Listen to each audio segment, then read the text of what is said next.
San Francisco, 1967. A Chinese restaurant on Stockton Street. Bruce Lee sits alone at a table in the corner, eating noodles with chopsticks. He has no idea that in the next 4 seconds his life will completely change. A man approaches him, big, drunk, aggressive, and then something unthinkable happens.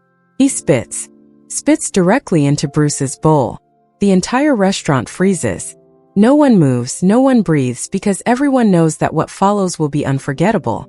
Bruce slowly raises his gaze from the bowl, very slowly, and what he does in the next 4 seconds makes the aggressor tremble on the floor, begging to be released.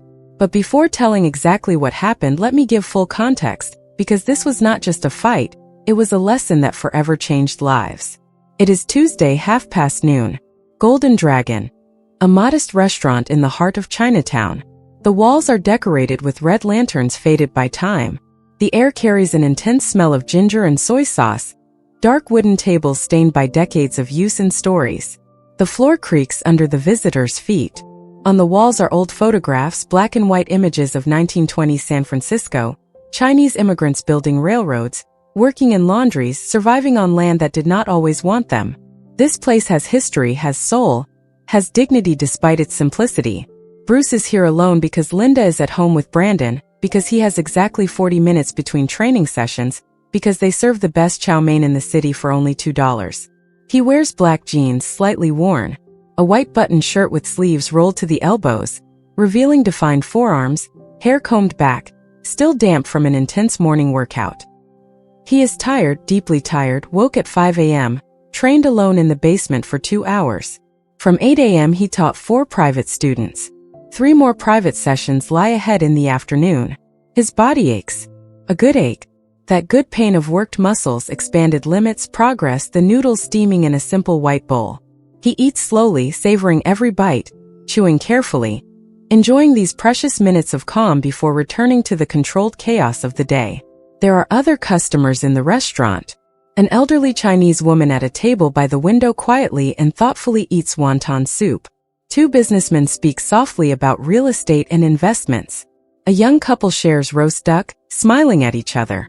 All locals, all have known this place for years. A small temple in the middle of a big city. The door opens with the chime of the bell hanging above it.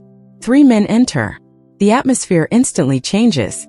They look like construction workers, boots crusted with dried cement, jeans torn at the knees, t-shirts stained with sweat and grease. 2 of them are large bodies built by heavy labor, not in a gym. The third is huge, about 1.9 meters, easily 120 kilograms. A beer belly protrudes from under his shirt. Arms thick like tree trunks. Hands the size of shovels, face red and swollen from someone who has already drunk too much before noon. Glassy eyes, unsteady walk. A strong smell of cheap whiskey hangs around him like a toxic cloud. They sit at a table 3 meters in front of Bruce Lee. Chairs scrape loudly across the floor. They talk too loudly for the quiet setting, laugh too loudly. They smell of cheap whiskey, old sweat, and badly directed testosterone. The other patrons glance nervously, then look away. No one wants trouble, no one wants to be noticed. The waiter, an elderly Chinese man in his 60s named Mr. Chan, approaches with menus. He has worked here for 30 years, has seen everything, keeps a polite, professional expression, but there is worry in his eyes. He recognizes trouble when he sees it. The huge man, let us call him Jack, does not even look at Chan, just shouts in a slurred voice. 3 beers right now, cold. Mr. Chun politely shakes his head, maintaining a calm and respectful tone. Sorry sir, we do not serve alcohol here, only food. But there is an excellent bar on the next block if you wish. Jack leans forward, resting his elbows on the table, squints his eyes. I didn't ask whether you serve it. I said bring it. Are you deaf? Chun keeps remarkable composure. Bar on the next block, sir.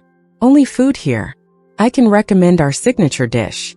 Jack spits on the floor beside the table. Damn Chinese, always with rules. Always saying no. You think you're better than everyone. Bruce continues eating.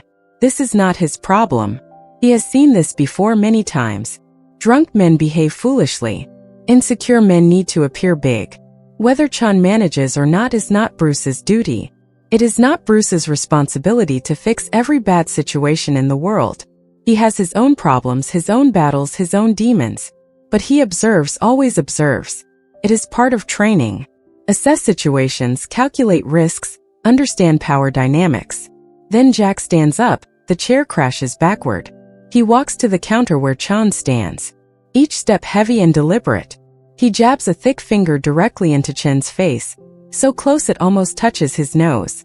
You think you're better than me? Huh, useless little Chinese, come to our country. Take our job, speak your strange language. Chen steps back then again. His back presses against the wall. Nowhere to run. The other visitors in absolute silence. Everyone watching. No one intervenes, fear paralyzes. Bruce places his chopsticks on the table slowly, deliberately, still not intervening, but now fully focused. He observes every movement, calculates every possibility. His body relaxes in that special way that precedes a controlled explosion. Jack shoves Chun against the wall with one hand to the chest. Maybe I should teach you respect? Teach you and all of you little lizards to bow when real men enter. And then the restaurant owner, Mr. Wong, comes out of the kitchen.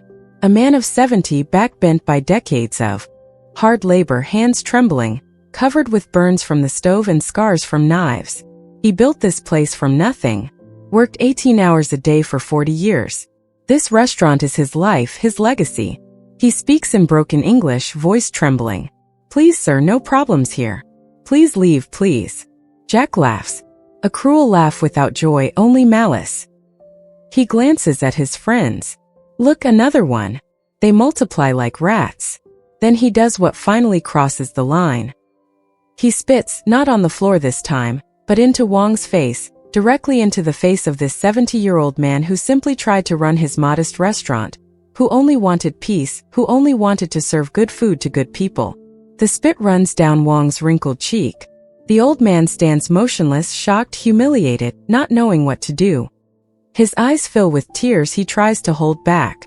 Decades of dignity destroyed in a second, and something ignites inside Bruce. Not anger. Anger is an emotion, uncontrolled, wasteful. What Bruce feels is colder, more dangerous. Pure purpose. Bruce stands up, not quickly, not dramatically, simply stands with that fluid grace that defines all his movement, walks to his table, takes a white napkin, goes to Mr. Wong and gently, with infinite respect, wipes his face. Movements careful, paternal. He speaks in fluent Cantonese in a soft voice. It's all right, Mr. Wong. Go to the kitchen, I will handle this. Wong looks at Bruce, recognizes something ancient and powerful in his eyes, slowly nods and disappears behind the kitchen door. Bruce turns to Jack, speaks calmly, quietly but clearly. Are you finished? Jack looks down at this small Chinese man who dares to speak to him, dares to challenge his authority. What? Bruce repeats, every word perfectly spoken. Are you finished? If you are finished, leave. If not, finish with me. Jack laughs. The laugh sounds empty even to him. His friends laugh too, but now nervously. The entire restaurant holds its breath. Jack says, trying to sound confident, You want a piece of me, kid? You know who I am? I work construction, carry steel beams, I can break you in half. Bruce still calm. I want nothing from you. I want you to leave. Jack ego wounded. And if I don't want to? Bruce, and now something in his tone makes the temperature in the room drop. Then I will make you want to. Jack lunges forward without thinking, pure drunk and enraged instinct. He grabs Bruce by the front of his shirt with both huge hands, pulls him close with brute force, and then spits directly into Bruce's face. Thick saliva runs down his nose, cheek, chin, drips onto the white collar of his shirt. The restaurant is absolutely silent. Even the sounds of the street outside seem to stop. Jack smiles, showing yellow teeth. What will you do now, Chinese? Cry. Run. And Bruce does what no one expects. He smiles back, not a happy smile, not a nervous smile, a smile that makes Jack stop breathing for a second, because in that smile there is something ancient, something predatory, something that clearly says, you have just made the biggest mistake of your life and you do not even know what happens next.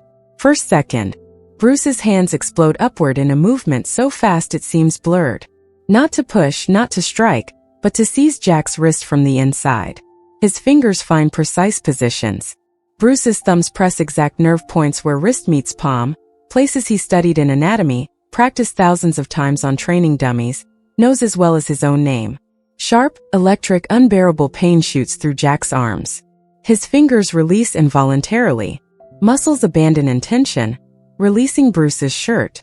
Neurological reflex impossible to resist. Second. Bruce rotates Jack's wrist outward and downward in a continuous circular motion, using Jack's own grip strength against him. Modified Aikido, adapted Jiu-Jitsu technique, Wing Chun principles in application. Jack involuntarily bends forward, following his wrists because the human body has no choice when nerves scream commands of pain. His back arches, balance broken. Second. With Jack bent and off balance, Bruce releases one wrist, firmly holds the other, steps precisely to the left. His right leg sweeps Jack's supporting leg not with brute force but calculated precision. Simultaneously, his free hand pushes Jack's shoulder backward. Two opposing forces in different directions. Basic physics. Leverage. Momentum. Jack falls. Falls heavily. His 120 kilograms crash down. His knees strike the wooden floor with a dry crack that makes everything in the restaurant flinch. The sound of bone against wood. The sound of a breaking ego. Second. Bruce holds the twisted wrist, gradually but relentlessly increasing pressure, forcing Jack onto his side to relieve the pain. Now Jack is on his knees, arm twisted behind his back at an angle threatening dislocation, face pressed to the cold, dirty floor.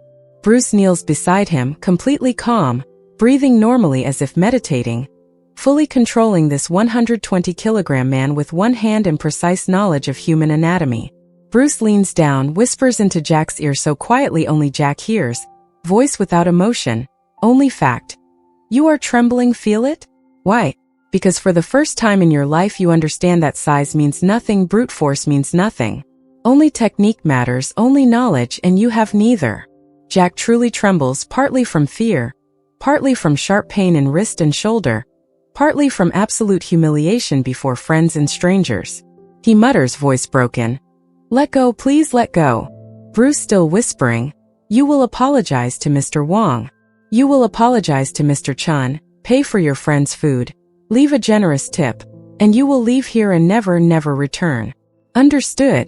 Jack now with tears in his eyes, all bravado gone. Yes, I understand. Please." Bruce releases him, rises in a smooth motion, steps back exactly 3 steps. Safe. Distance. Always maintains safe distance. Jack slowly rises. Every movement painful. His body aches. His ego completely destroyed. He pulls out his wallet with trembling hands that can barely hold it, throws $40 on the counter, more than twice the cost of the food, mumbles incoherent apologies. His friends are already at the door, ashamed, wanting to disappear, be anywhere but here. Jack follows them, walking like a man 20 years older, not looking back, not lifting his eyes from the floor. The restaurant erupts into lively conversation. Everyone speaks at once. Mr. Wong comes out of the kitchen, tears of gratitude in his eyes. He grabs Bruce's hands with his trembling hands. Thank you, you saved my honor, my restaurant. Thank you." Bruce gently shakes his head. "It's nothing, Mr. Wong. Just what is right, what any decent person would do." He returns to his table. His noodles are now completely cold. The bowl still contains spit, disgusting, untouched. Mr. Chun immediately appears, carefully takes the bowl, face full of admiration. "I make new one, better one, no charge." "I never charge you." Bruce smiles sincerely for the first time. "Thank you, Mr. Chun, but I will pay. You work hard, you deserve payment." While waiting for a new portion, Bruce wipes his face with a napkin, removes Jack's spit calmly as if simply brushing away dust. For seconds changed everything. Not because Bruce physically injured Jack severely. He barely touched him. There were no punches, no kicks, only control, only technique. Because Bruce showed Jack that the world he thought he lived in, where big always defeats small, where brute force wins everything, where intimidation works, is a complete lie. And sometimes the greatest kindness you can give a person is to completely destroy his dangerous illusions before they destroy him, before he meets someone with a knife or a weapon, someone without Bruce's restraint. New noodles arrive, steaming, perfect. Bruce eats slowly, savoring. Tomorrow another lesson to give, another student to teach, Another day of training, discipline, and growth. But these 4 seconds here in this modest restaurant with this drunken bully will echo, becoming a story told and retold in Chinatown. They will remind people that dignity is worth defending, that knowledge surpasses force, that size does not determine the outcome. Only mastery determines, only preparation determines. And Bruce Lee was always ready.